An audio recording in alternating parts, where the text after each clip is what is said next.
Hi hello नमस्कार. Organic balcony garden मध्ये तुमच्या सगळ्यांचं मनापासून खूप खूप स्वागत आहे.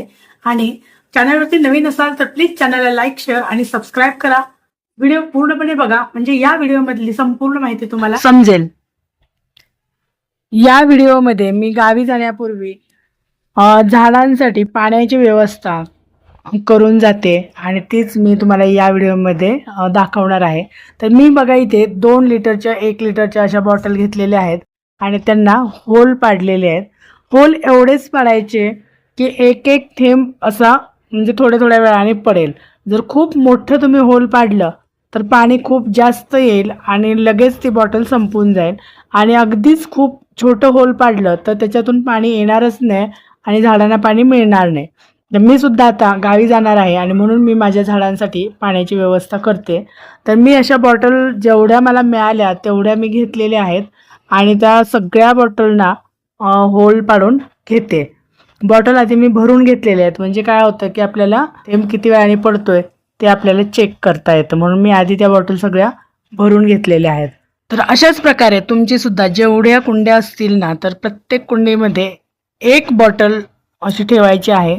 शक्यतो जास्त दिवसांसाठी जाणार असाल तर मोठी बॉटल ठेवायची 2 लिटरची वगैरे, आणि 8 दिवसांसाठी वगैरे जाणार असाल तर मग 1 लिटरची वगैरे बॉटल चालेल.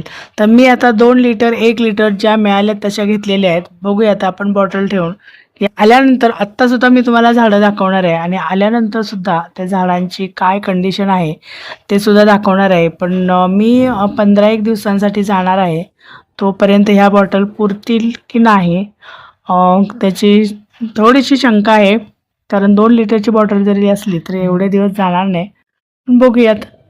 तर अशा प्रकारे सगळ्या बॉटलना आता होल पाडून झाले आणि आता मी प्रत्येक कुंडीमध्ये एक एक बॉटल चेक करून ठेवते, त्याच्यातून थेंब थेंब पाणी येते. पण हे असं ठेवण्यापूर्वी मी कुंडीला रात्री आणि सकाळी भरपूर असं पाणी दिलेलं आहे, म्हणजे कुंडीतली माती 2 दिवस तशीच ओली राहील आणि त्यानंतर मग बॉटलचं पाणी त्याला मिळेल. तर आता तुम्ही बघताय प्रत्येक कुंडीमध्ये मी अशी बॉटल ठेवली. मग तुम्हाला झाडही दिसते माझं कसं आहे ते, आणि तिथे बॉटलही ठेवलेली दिसते.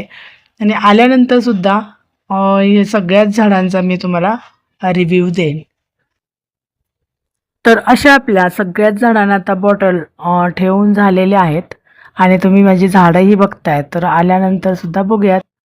आता मी एक हा प्रयत्न केलेला आहे की जेवढं दिवस झाडांना पाणी मिळेल, आणि माझी झाडं ना बाल्कनीत आहेत म्हणजे सगळ्याच झाडांकडे कडक ऊन येत नाही. 4-5 तासाचं ऊन येतं आणि त्या